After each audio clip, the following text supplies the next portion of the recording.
Whenever you talk to someone about politics, it's what crazy thing happened today at the federal level, shutdown related, whatever. The local level is actually what affects you more. One is taking something short and expanding on it, the other is taking something long and finding the most meaty moments you can pay attention to. And if you told me the real story is, how do we help towns operate better, right, at every level, by letting citizens understand what's going on, that seems really exciting to me and like a really big opportunity. Clear and real example of what the technology can do. Because most people aren't building data centers and building apartments, but like, oh yeah, I get guy in roach-costume throws a fit about pest control. Like I can dig that. So Sunil, great to be here with you and Yoni to discuss your very exciting upcoming announcement that I guess will be out now that we're talking about it. You should explain the company and then we should get into the announcement, which I think is super fun. Yeah, totally. As you know, I'm a serial founder, and I stumbled on an idea, sort of a strange situation. I was walking in front of my city hall where I live in Orinda, California, and I noticed they were looking for city council candidates. And I decided, you know what? Why not? I want to see how the local political machine works. And I ran for city council. And in that process, I started attending a ton of public meetings, and my God, they're boring. So these things are like 4 to 6 hours long. And especially in California, things can get very, very intense around housing and things of that nature. I think it's So not just California, it's everywhere things get intense around housing. I've seen this in Massachusetts and all sorts of places. When the only people who have access to the public meeting are, like retirees whose entire net worth is in their house, yeah, these things get pretty intense. They get intense. And as you pointed out, it's basically the same 5 people who show up to the meetings and comment. I heard that there's a term for them called the local vocals. And so they control a disordinate amount of the community narrative. And so I just started using LLMs, at the time GPT-3, to summarize these meetings for me and transcribe them. And it was great to become a better candidate. But then you look around, every city started recording meetings 5 years ago at the start of COVID. So you have this combination of 5 years of recorded history on most American cities, plus LLMs. It's pretty interesting problem space. You can start getting very, very interesting data about how American cities operate based on these video recordings. And that's the premise of Hamlet, is turning public meetings into interesting data, which we sell to private companies, as you know. Yep. Makes sense. And specifically, you have like a cool announcement that we're talking about, coming up now that you're doing, which I think was a really clever way to approach kind of getting the word out and what you're building.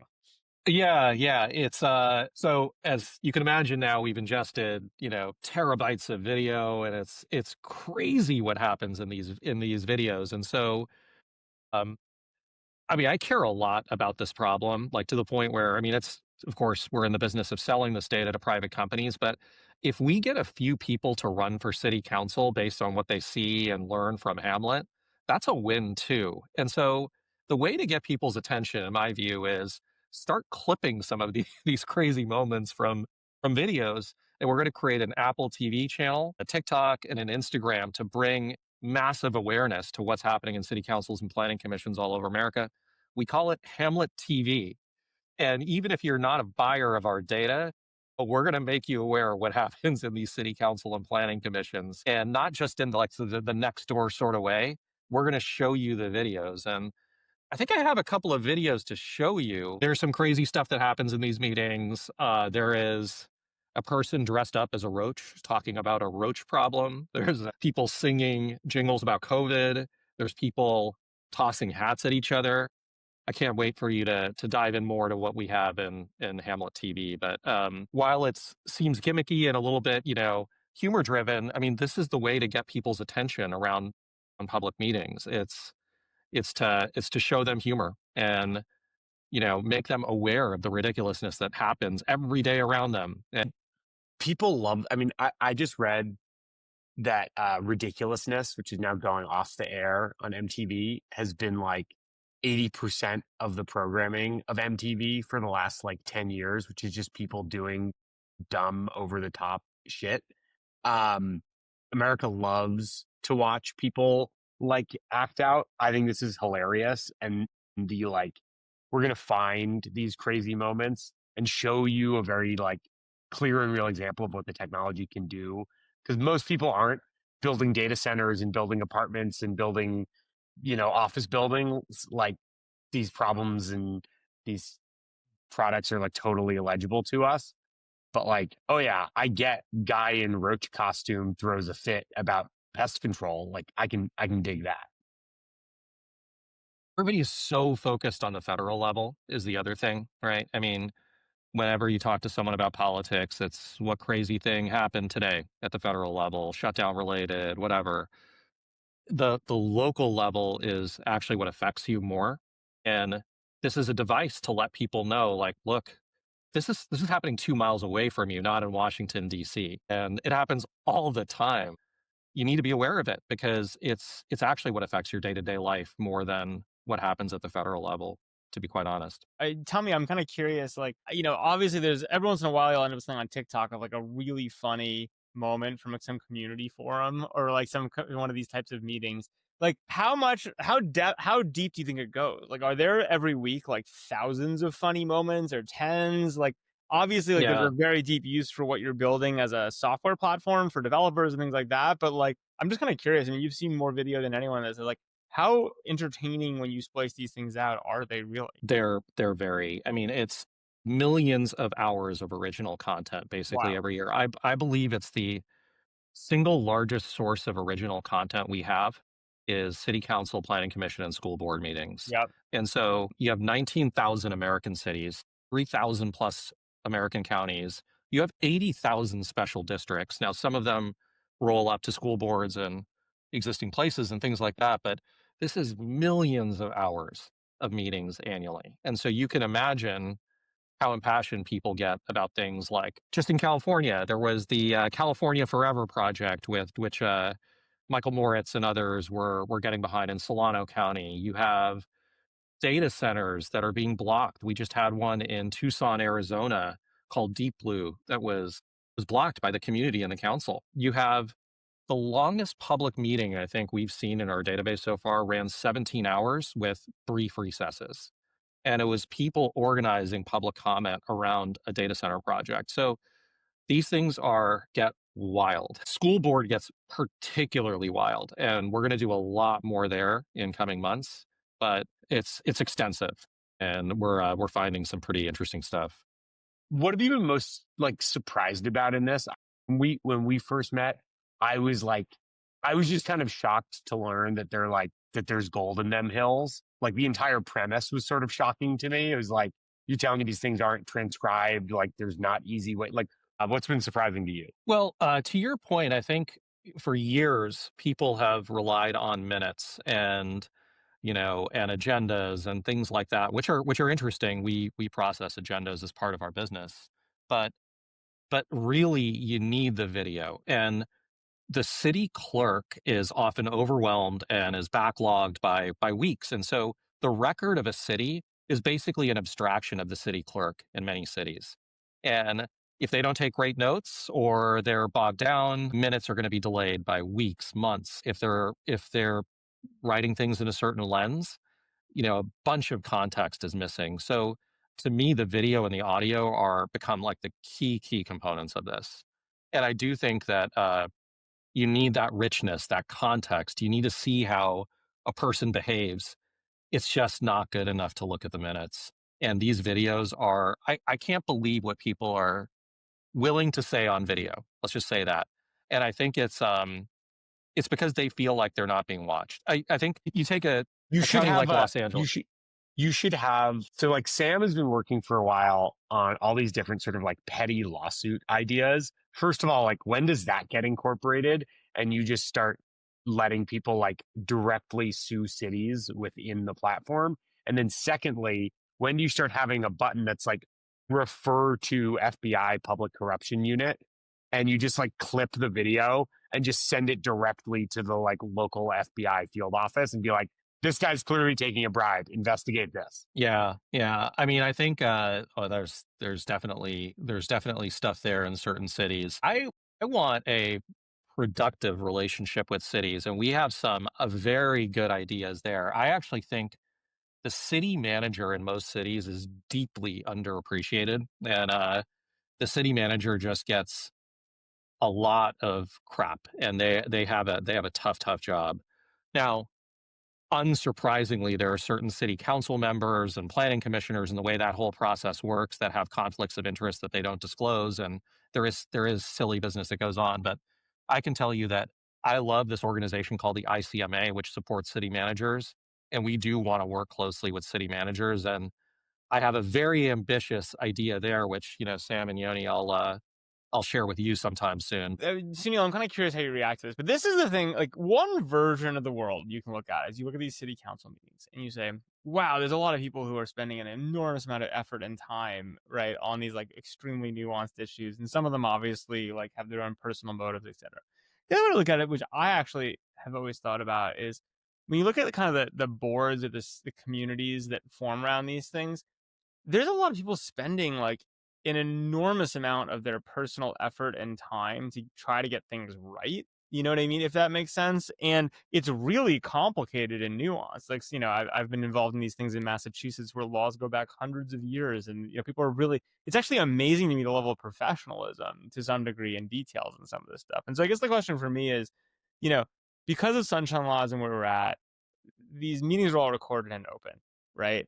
And I do kind of wonder, and I'm kind of curious how you think about that being like a net positive once you add AI, right? And to it versus it being one of those things where like it's yet another angle of liability, right? And like kind of how do you manage that to some degree? Because I do think that's like an interesting, there are a lot of places where the transparency that comes with AI is critical and like you want it and it should make the world more efficient. But there's also risk where there are certain conversations and discussions where if you clip them or if they're fully open, in some ways like it degrades the quality of the conversation you can actually have. So how do you think about I love that. I love that observation. I think the starting point, which was really interesting. I remember when the horrible LA fires happened, and you would think that there would be a bunch of interest around LA County Board of Supervisors, particularly because we have to like basically rebuild Palisades in Altadena. Those meetings only got hundreds of views. Yeah. It was astonishing. Like Yeah. people, even though it's recorded, they're not watching. And so I'm not terribly worried that people are going to change their behavior necessarily. Now they may, but as we become like more, they become more broadly aware of Hamlet and things like that. But some of these are broadcast live on YouTube, et cetera, and people aren't watching.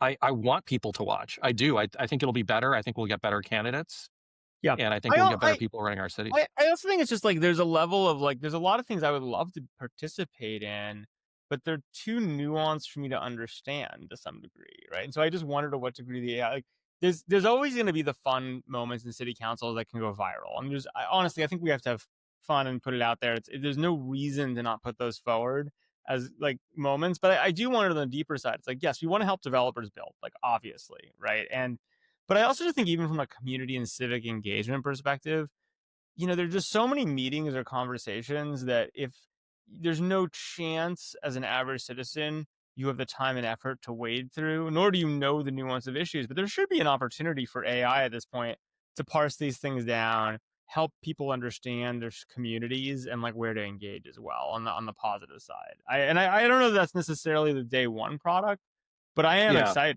about that personally, right? I'm excited about it too. Here's what I can tell you. I mean, obviously, we're building for businesses right now. We're selling primarily to real estate developers, but expanding to other areas. I think a lot about sea changes in cities as a thing that citizens will care about. So, are councils turning over? Are planning commissions turning over? What does that do for your city? People talk about Mamdani and the win in New York a lot, but Seattle just elected a socialist mayor, and that just happened. But like we're and without respect to whatever your political views are, I mean, citizens should be aware of these sea changes that are happening in their communities. And, hey, almost like a warning flag, like, hey, you're trending toward anti development. You're trending toward shutting down retail based on the profiles of people who are coming into office. And I think people will care about that. They care about the trends. And we will build a Well, product and there. I also think they care, just to spitball with you, they care about like relatively how they're doing. You know what I mean? Like I think like the reality is it's like if you said to me, like, and I'm sure this exists in some forms, but looking at all the details, right? like, where is my town relative to others on like developer friendliness? Where is my town relative to, for retail, whatever it ends up being? And then even suggesting like, oh, you could change X, Y, and Z, and that like, oh, this county or this, this group has had success doing blah, right? These are all really interesting, I think, ways to use transparency at these council meetings to like actually help people make better decisions as council members, to advocate for the right things, etc. Right? So I don't know. I mean, I do think it's going to be an interesting one from my perspective, because so much of what I think you're doing, like the basic insight, the way I would frame it, and you can push me on this, is look, there is now, because of sunshine laws, an enormous amount of data out there about how every small municipality in America is working. Unfortunately, it's still all locked away, right? Because it's in like kind of this narrative construct. Like it's very hard to access. There's, these meetings are incredibly nuanced and long. It's hard to find what's relevant, et cetera. And you're like, well, okay, that's all true. Like there's going to be fun along the way. There always has to be, right? So like the crazy town announcement that can go viral. Let's finding more of those is great.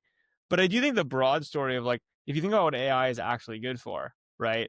It's good for two things, right? One is taking something short and expanding on it. The other is taking something long and finding the most meaty moments you should pay attention to. And if you told me the real story is, how do we help towns operate better, right? At every level, by letting citizens understand what's going on, by letting people who care financially, like developers, like actually know how to operate within the town. And then like by helping towns level up by looking at the lab of democracy, all these municipalities, how can they learn from each other? What's working, what's not? How are they relatively operating?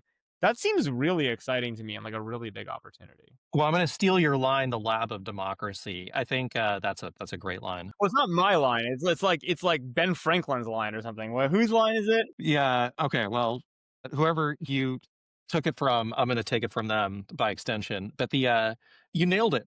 There are, across these 19,000 plus different cities, there's 19,000 different meeting formats, 19,000 different agenda formats, 19,000 different city clerks who do minutes in a certain way. And there's no clear and easy way to understand across these cities who's doing well, who's not doing well, how, why. And the other piece of it is the video piece of it is really, really crucial, because it's a main line direct to the source, and it provides all of the context necessary. It's not a PDF or whatever. First of all, so the person who made it popular was Louis Brandeis, not me, calling the states the laboratory for democracy, right? But I think this idea, Import justice. but it is like an important American concept, right? Which is like, what makes us great is actually like how decentralized the country is in a lot of ways, and how towns make their own decisions. And historically, on the long and a time horizon, some towns succeed, some towns fail. You can understand trying to why, right? And like ideally, like copy the best properties. But I actually think the story that I think is so interesting is there's all this raw data now to allow cities and towns to learn much faster from each other. And if you can basically say, hey, the core story here is all towns want to be successful. Towns in America have had all sorts of challenges, and by the way, they're extremely high friction and high expense to operate in a lot of ways. Let's use AI, right, to make them far better, right, at learning from each other, iterating quickly in public, etc. And the core insight is start from town council meetings. Like that's an incredibly compelling story. And I do think even in terms of how you position, like the data platform, or, if you told me, hey, like the real reason that we want to put all this video, make it searchable, etc., online in a better format, yes, there'll be funny moments. Sure. Like, yes, there'll be petty lawsuits. Sure. These things will happen. But the real story is like, we all need to be learning from each other faster. Right. And like, this is the platform to do it. Like that feels like a very true and uplifting message to me.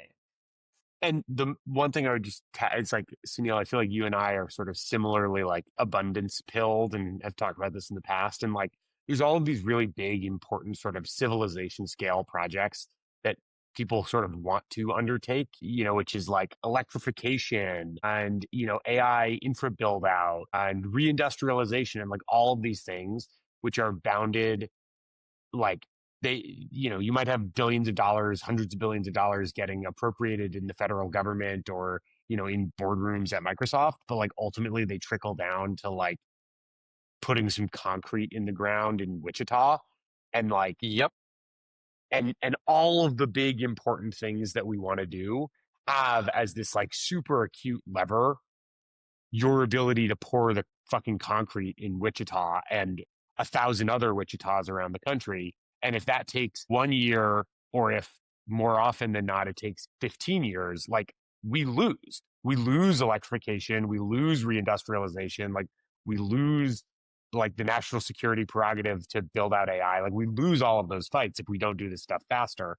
And the reason that it happens slowly is because of the pinch point of local government. We need to move faster. Right now, we don't have the people in many cities to move fast. They don't have a vision for the future.